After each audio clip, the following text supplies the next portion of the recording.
Perkenalkan, nama saya Ahmad Afan Barzanzi. Saya dari Fakultas Ilmu Kesehatan Universitas Ma'arif Hasyim Latif, Sidoarjo. Saya dari D4 semester 4. Saya akan menjelaskan tentang monitoring analisis minyak free fatty acid atau FFA. Pertama, saya akan menjelaskan tentang lemak dan minyak serta perbedaan di antara keduanya. Lemak dan minyak terdiri dari trigliserida campuran ester gliserol dan asam lemak rantai panjang. Lemak dan minyak bentuknya sama, namun wujudnya berbeda. Kelarutan lemak dan minyak dalam pelarut ditentukan oleh sifat polaritas dari asam lemak. Dalam lemak, asam lemak jenuhnya lebih banyak. Dalam minyak, asam lemak tak jenuhnya lebih banyak. Yang kedua, saya akan menjelaskan tentang kegunaan minyak dan lemak. Di samping sebagai bahan pangan, minyak juga digunakan sebagai bahan pembuatan sabun, sebagai bahan pelumas seperti minyak jarak, sebagai obat-obatan seperti minyak ikan dan minyak kayu putih, dan pengkilap cat golongan minyak mengering. Yang ketiga, saya akan menjelaskan tentang tujuan dari analisis lemak dan minyak. Yaitu yang pertama, untuk mengetahui tingkat kerusakan minyak dan lemak tersebut. Yang kedua, produksi asam lemak bebas berada dalam jaringan lemak netral. Yang ketiga, dalam hati dan pankreas yang metabolismenya tinggi menghasilkan asam lemak bebas. Yang keempat, saya akan menjelaskan tentang asam lemak bebas dan pembentukan asam lemak bebas. Asam lemak bebas proses hidrolisisnya bergabung dengan lemak netral. Hasil dari hidrolisa minyak adalah gliserol dan asam lemak bebas. Semakin cepat reaksi jika terdapat penanas air, keasaman, dan katalis. Semakin lama reaksi berlangsung, pembentukan kadar asam lemak bebasnya semakin banyak. Yang kelima, saya akan menjelaskan tentang bahaya asam lemak bebas. Yang pertama, jaringan lemak melepaskan asam lemak bebas dan gliserol darah yang kemudian diangkut albumin ke seluruh organ tubuh.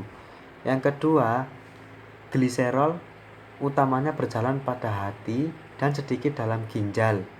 Di tempat ini digunakan. Yang ketiga, proporsi asam lemak bebas dalam sirkulasi diubah oleh badan-badan keton menjadi lebih larut dalam air pada asam lemak. Yang keenam, saya akan menjelaskan tentang prinsip penetapan kadar asam lemak bebas. Alkalimetri adalah proses penetapan kadar senyawa yang bersifat asam dengan baku basa. Yang ketujuh, saya akan menjelaskan tentang pengambilan sampel penetapan kadar asam lemak bebas. Pertama, yaitu siapkan formulir dengan dicantumkan lokasi, tanggal, dan kode pengambilan sampel. Yang kedua, siapkan wadah steril dengan dibersihkan menggunakan alkohol terlebih dahulu. Yang ketiga, ambil sampel minyak goreng, masukkan ke wadah, lalu di wadah terdapat kode lokasi, jam, dan tanggal pengambilan. Yang keempat, siapkan box untuk pengiriman ke laboratorium. Yang kelima, lalu uji kadar asam lemak bebasnya. Yang kedelapan, saya akan menjelaskan tentang prosedur dalam penetapan kadar asam lemak bebas.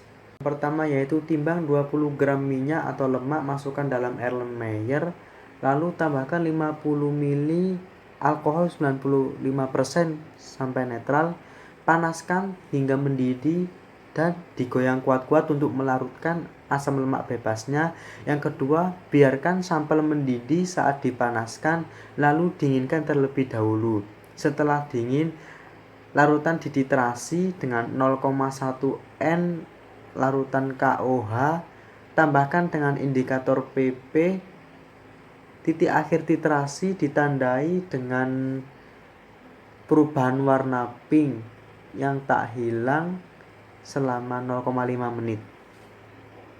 Yang kesembilan, saya akan menjelaskan tentang pembuatan larutan pereaksi dan perhitungan penetapan kadar asam lemak bebas.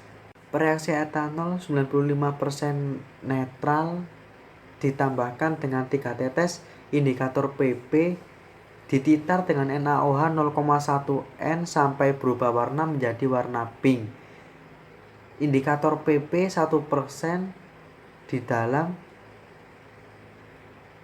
etanol 95%. Yang kedua, larutkan 1 gram phenolphthalein dengan etanol 95% dalam labu ukur dan tanda bataskan. Yang ketiga, larutan distandarisasi kalium hidroksida KOH 0,1 N dan larutan natrium.